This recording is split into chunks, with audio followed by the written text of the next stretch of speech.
Barchangizga salom, kanalıma hoş geldingizler. Sizler men Aliya. Бүгінгі сабақта осындай куклаға кофта тоқып үйренеміз. Сіздермен көптен бері тоқымамен бөліспей кеттім. Бүгін осы тоқыма тоқып үйренеміз. Қараңыздар, өте оңай, әрі тез тоқылады. Алдында түймесі бар. Шешіліп киілетін кофта. Өте әдемі әрі оңай тоқылатын кофта. Егер каналыма жазылмаған болсаңыздар, каналыма жазылып, қоңыраушаны басуды ұмытпаңыздар. Біздің жұмысымызға жіп қажет. Мендегі жіп детская новинка. Крючок қажет. Қараңыздар, 2,5-3 мм крючокпен тоқиды негізі. Мендегі крючок 2,25 мм. Және қайшы қажет. Міне осы 3 сат қажет бізге. Олай болса жұмысымызға кірісейік. Ең алдымен 36 ілмектен цепочка тоқимыз. Қараңыздар, жіптің ортасына өткізіп, мына жұмыс жібін крючокқа осылай айналдырамыз.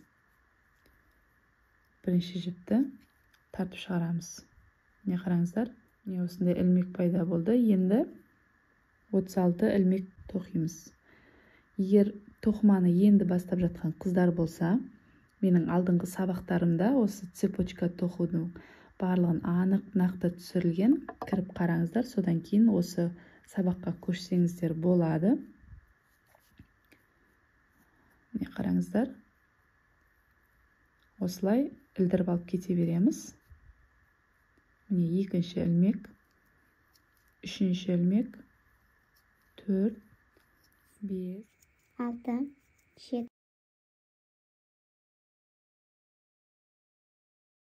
Не қараңыздар, 36 ілмектен цепочка тоқыдық. Енді 7-ші ілмекке цепочкамызды қосамыз.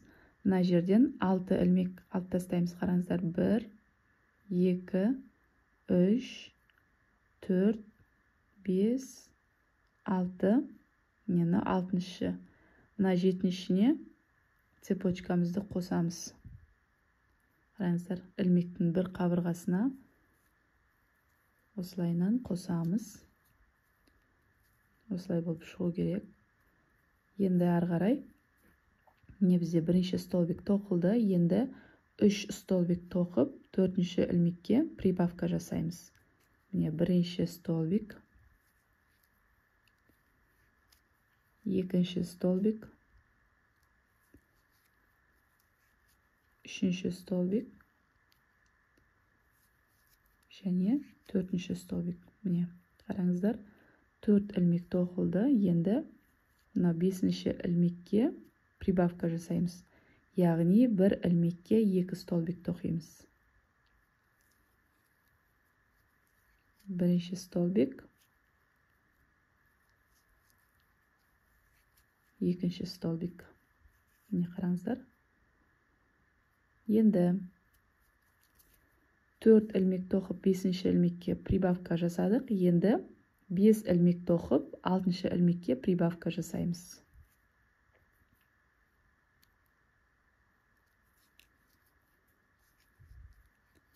1, 2,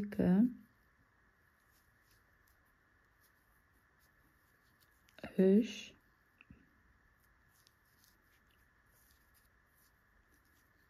4, 5.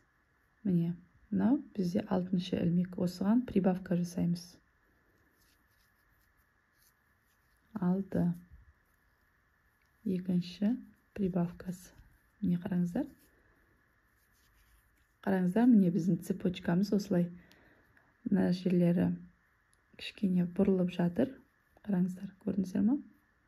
Енді 8 ілмек тоқып, 9-ші ілмекке прибавка жасаймыз.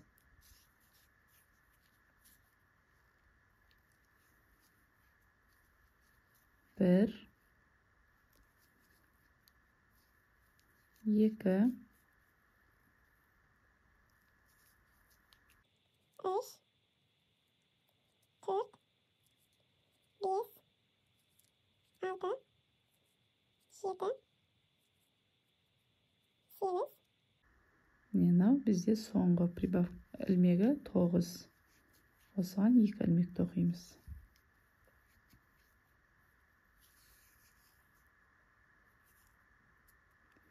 Енді 5 ілмек тоқып, 6-шы ілмекке прибавка жасаймыз. Шатасып кетпес үшін жазып отырсаңыздар болады өздеріңізге. Міне қараңыздар. 1, 2, 3, 4, 5. 60-шына прибавка жасаймыз.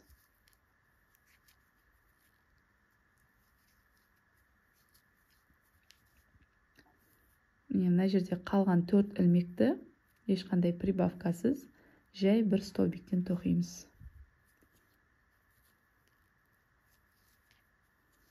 1, 2,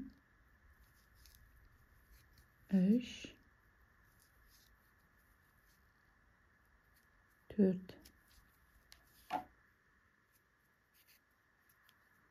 Міне қараңыздар.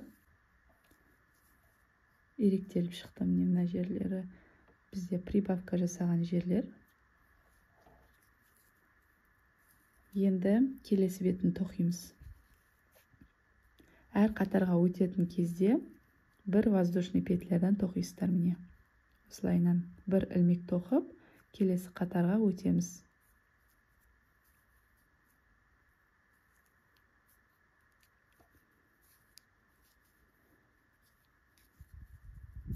Келесі қатарды да тура осылай бірінші қатар сияқты тоқимыз. 4 ілмек тоқып, ең алғашқы қатарында міне басында 4 ілмек тоқимыз.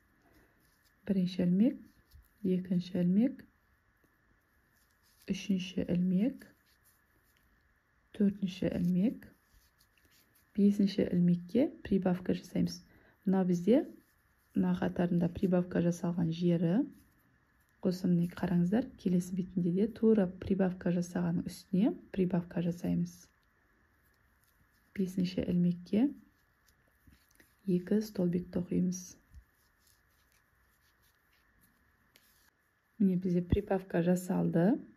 4 ілмек тоқып, 5-ші ілмекке прибавка жасалды. Енді мына жерде бізде 6 ілмек тоқып, 7-ші ілмекке прибавка жасаймыз. Қараңыздар, мына бірінші қатарында прибавка жасалғаннан кейін ілмектер саны көбейеді. Енді бірінші қатарда мына жерінде бізде 5 ілмек тоқып, 6-шы ілмекке прибавка жасасақ, келесі қатарда бізде 6 ілмек тоқып, 7-ші ілмекке прибавка жасаймыз. Яғни, қараңыздар, мынау бірінші қатарда прибавка жасалған қатарлардың үстіне прибавка жасаймыз. Мына жерге прибавка жасаймыз. Мына қатарға прибавка жасаймыз. Қараңыздар, міне бір ілмекке 2 столбик тоқығанның үстіне прибавка жасап шығасыздар. Мына жерге өзі прибавка жасаған жерлер өзі анық көрініп тұрады. Осы жерлерге прибавка жасайсыздар әр қатарда.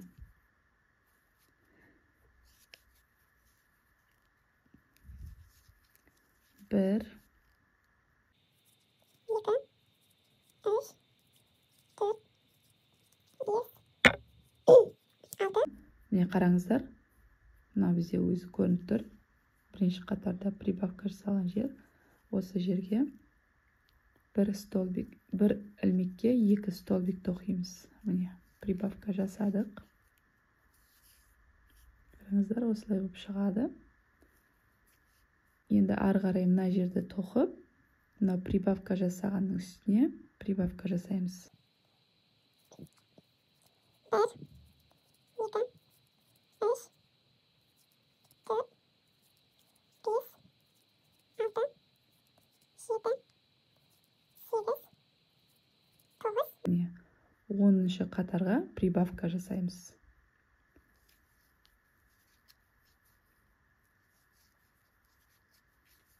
Қараңыздар, бізде бірінші қатарда 2 столбик тоқылған бір ілмекке. Соның үстіне біз прибавка жасап жатырмыз. Енді ары қарай 6 столбик тоқып, 7-ші ілмекке прибавка жасаймыз. 1, 2, 3, 4, 5, 6. Прибавка. Прибавка жасадық. Енді ары қарай 5 столбик тоқимыз. 1, 2, 3, 4, 5.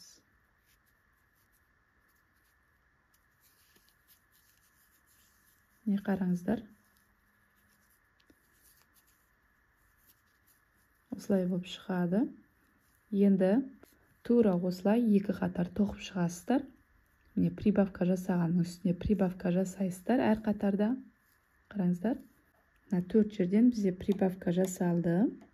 Осы 4 жерге әр қатарда прибавка жасап шығасыздар. Және әр қатарға өтетін кезде бір воздушный петлядан тоқып отырасыздар. Бір ілмек тоқимыз. Енді келесі қатарға өтеміз. Тура осылай. Қараңыздар. Мына жерден ұмытпаңыздар, прибавка жасап тоқып шығыңыздар 2 қатарды. Егер прибавка жасаған жерін шатасып кететін болсаңыздар, қараңыздар, келесі бетіне қараңыздар. Сонда прибавка жасаған жерлері анық көрініп тұрады. Қараңыздар, бір ілмекке 2 столбиктен тоқыған осы жерге мына ілмегіне прибавка жасайсыздар.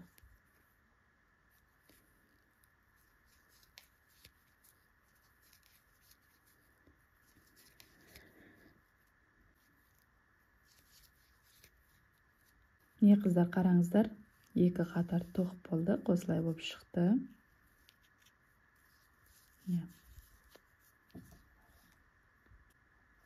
Енді келесі қатарға өтеміз. Бір воздушный петля тоқимыз, келесі қатарға өтіп. Қараңыздар, мына қатардан 7 ілмек тоқимыз. 7 столбик тоқиық бірінші. 1, 2, 3, 4, 5, 6, 7. 7-ші ілмекке келдік. Прибавка жасаған жерге келдік. 7 столбик тоқыдық. Енді 3 воздушный петля тоқимыз. Қараңыздар мұқият. 1, 2, 3. 3 ілмек тоқыдық. Енді мына қатар тоқымай, прибавка жасаған қатардың үстіне қараңыздар, тоқымамызды осылай бір-біріне қосамыз да, крючогымызды тоқымамыздың үстінен осылайынан алып бір-біріне қосамыз.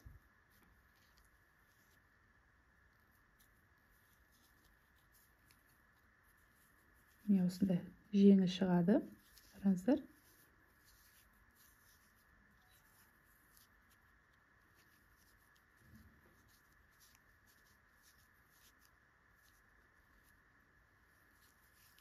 Енді ары қарай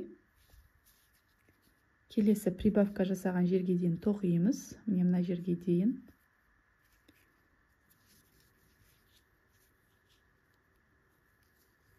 Ешқандай прибавкасыз. 1, 2, 3, 4, 5, 6, 7, 8, 9, 10, 11, 12. Мына бізде соңғы 13-ші ілмек прибавка жасаған қатар екен. Осы ілмектің үстіне тоқимыз. 2, 13. Енді тура жаңағыдай мынандай 3 воздушный петля тоқимыз. 1 2 3. Қараңыздар, тоқымамызды осылай қосамыз. Екінші прибавка жасаған жерге воздушный петлямызды осылай қосамыз.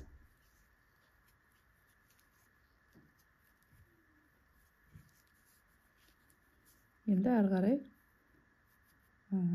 6 ілмек тоқимыз. 1 2 3 4 5 6. Не қараңыздар, осылай кофта шықты. Мінекей. Енді жалпы ілмектер санын санайық.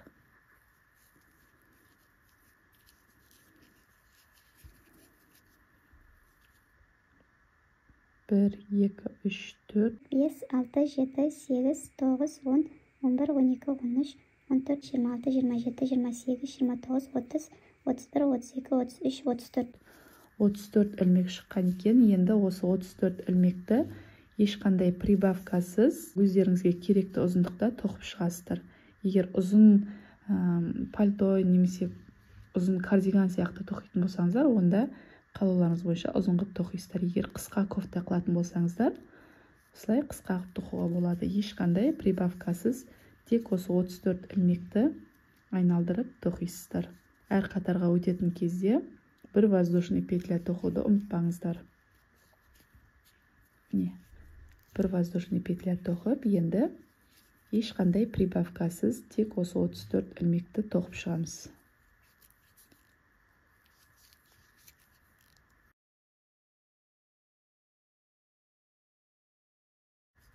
Не қараңыздар, мына жерге келдік. Воздушный петляны енді тек бір қабырғасынан алып тоқимыз. Қараңыздар, мына қабырғасынан алып воздушный петляны тоқимыз.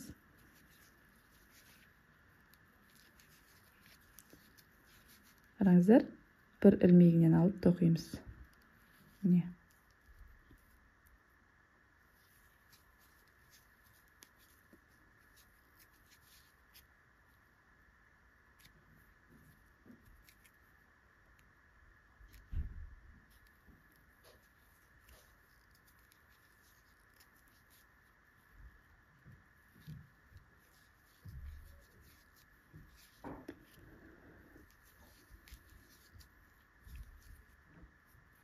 Осылай болып шығады. Ары қарай енді тоқисыздар.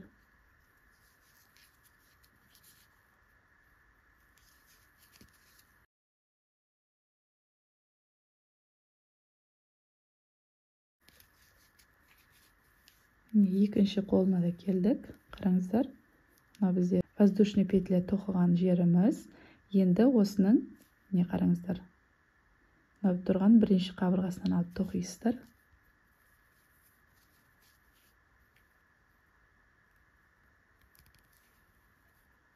Не қараңыздар.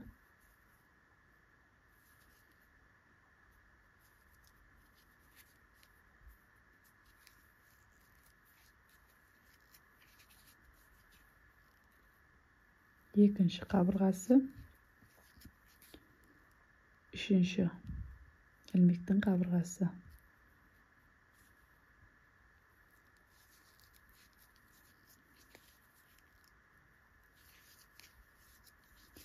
Ары қарай қатардың басына дейін ешқандай прибавкасыз тоқисыздар.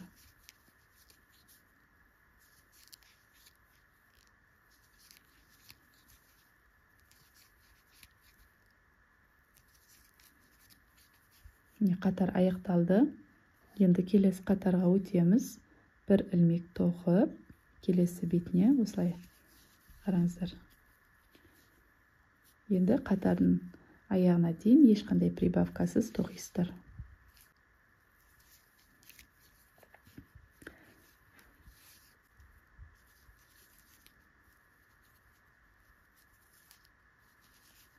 Осылай болып шығады. Қараңыздар. Енді ары қарай тоқи беріңіздер өздеріңіз. Кейін екі жеңін қалай тоқу керек екенін көрсетемін. мына бізде түйме ілдіретін жері. Мына жерге түйме тігеміз. Түйме тігіп, мына жерге осылай ілдіріп қоямыз.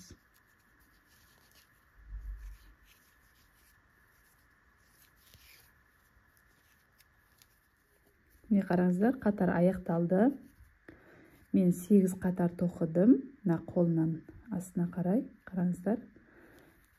Міне бізде осындай болып шықты. Енді мына жібімізді қиямыз.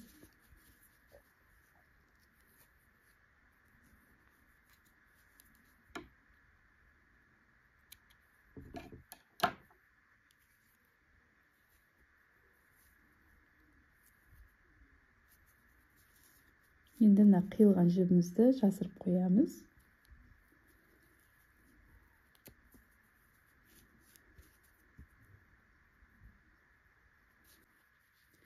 Кейін мына ұшы шығып кетпес үшін мына жерге клейлеп жүріңіздер. Бізде осындай кофта болды. Енді жеңін тоқып үйренеміз. Қараңыздар. Егер бұдан ұзын қыламын десеңіздер, мына қатар санын көбейтіп тоқи берсеңіздер ұзын болады. Мен осындай қысқа қылып тоқыдым. Енді екі жеңін тоқимыз. Қараңыздар, қыздар, бір жеңін тоқыдым. Енді қазір екінші жеңін қалай тоқу керек екенін көрсетемін. Міне осылай болып шығу керек.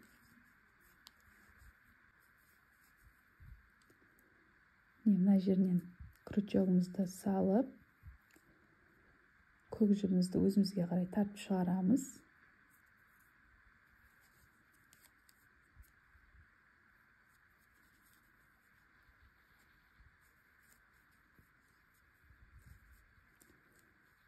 Және бір ілмек іліп, енді тоқымамызды жалғастырамыз.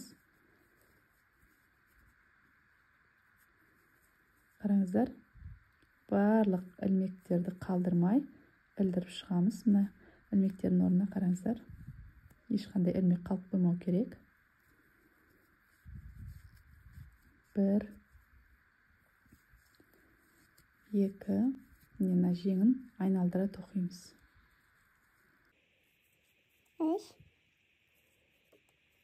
4, 5, 6, 7, 8, 9, 10, 11, 12, 13, 14,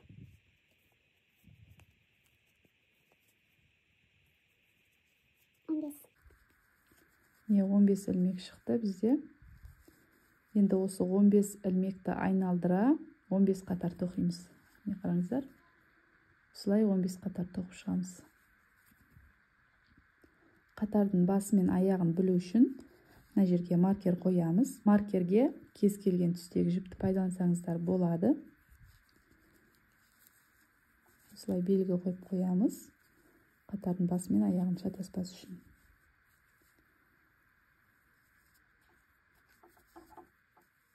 Енді айналдыра 15 қатар тоқимыз. Ешқандай прибавкасыз, ешқандай убавкасыз осылай айналдырып тоқып шығамыз.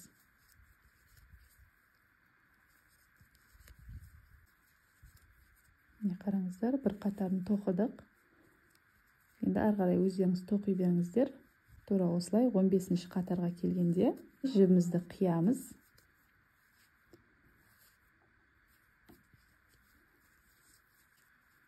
Міне қараңыздар, екінші жеңі өсіп жатыр. Осылай тоқыңыздар. Міне қыздар, бізде қатар аяқталып жатыр. Қараңыздар, мына бізде қатардың басы. Осы жерден жібімізді қиямыз. Міне соңғы ілмекті осылай аяқтаймыз. Жібімізді қиып,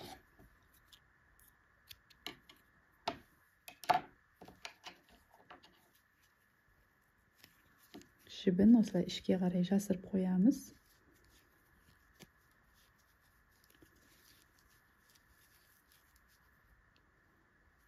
Қазір клейлеп жібереміз осы жерін. Мына бізге маркер қажет емес, енді алып тастайық. Міне бізде кофтасы дайын. Енді мына артық жіптерін қазір клейлейміз. Мына жеріне түйме тігеміз қазір. Міне осындай кішкентай түймені мына жеріне тігеміз.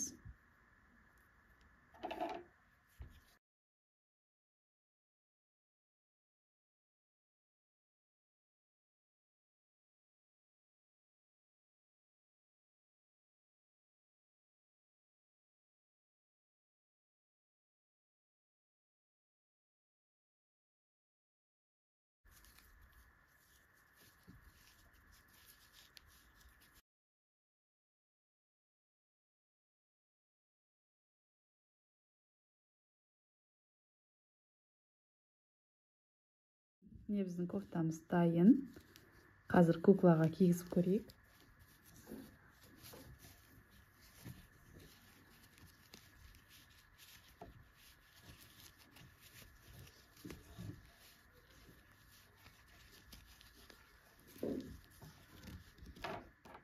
Міне қараңыздар, қолы шықпай жатса, крючоктың көмегімен қолын тартып жүрсеңіздер болады. Осылай.